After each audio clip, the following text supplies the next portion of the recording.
To start off this season, Rudy Gobert signed a massive contract that I thought he didn't deserve. I came out right away and said, there's no way he deserves that much money, and I wasn't the only one. But a lot of people were telling me I was wrong, and I saw a lot of people starting to defend Rudy Gobert. But I just didn't understand it. I was like, how could you defend a guy that doesn't get his own shot and is really only known for catching lobs and defending? Oh man, you're a casual. Because there have been all-time great players over the years that haven't made that much money and have made impacts in the playoffs on both ends of the floor. But as it turns out, I was very wrong about Rudy Gobert and the Utah Jazz. I thought they needed another star. I thought they were nowhere near championship ready, even though the regular season so far was telling me otherwise.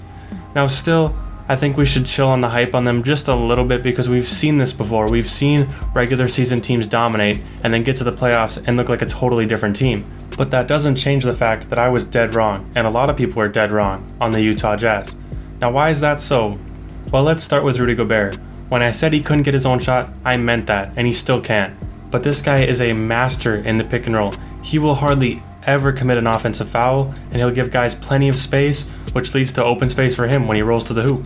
At 7'2", he's great at getting offensive rebounds and putbacks, which is just bonus points for the Utah Jazz. And as you guys have probably heard, the Utah Jazz have been amazing from the three-point line, and they've always had a lot of good shooters in Jordan Clarkson, Mike Conley, Donovan Mitchell, and Bojan Bogdanovic.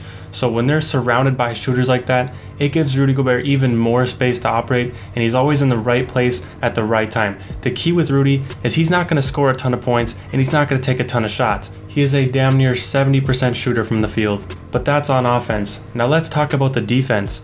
So in my previous Rudy Gobert video, I said that he wasn't very good at switching onto guards and moving his feet, which made him a liability in that area, but he has improved tremendously from last year. And he's still the same old dominant shot blocker, rebounding machine from years past. Now the NBA is all about three-pointers, but to get open three-pointers, you still need to get to the paint, and Rudy Gobert stops any team or any player from getting to the rim. Now let's talk about the guards.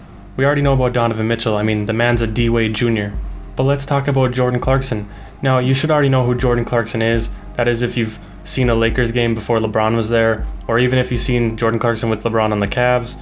He's always been a great player and amazing offensively, but he's just proving it even more this season. He's averaging a career-high 18 points per game. He's shooting 96% from the free throw line. He is a 38% three-point shooter and shooting 46% from the field. He's efficient as it gets at only 6'4". He's knocking shots down left and right. He's a big reason why the Utah Jazz are so hot right now. And we can't mention the guards without mentioning Mike Conley. So a lot of people were hyped up when he got traded to the Utah Jazz. I wasn't so high on him, I'm going to be honest. He was good on the Grizzlies, but I thought he was kind of falling off and that he wouldn't be much offensively, but he'd still be a good floor general.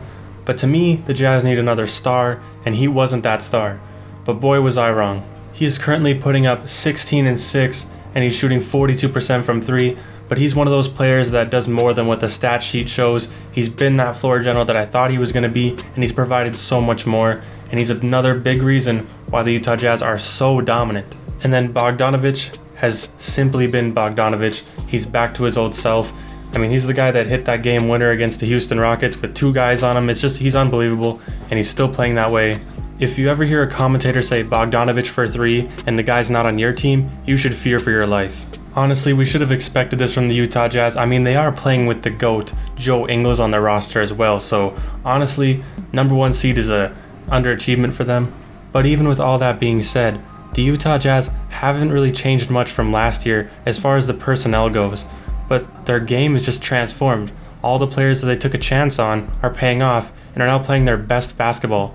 Everybody knows their role and no one really tries to play outside of themselves, which is also huge.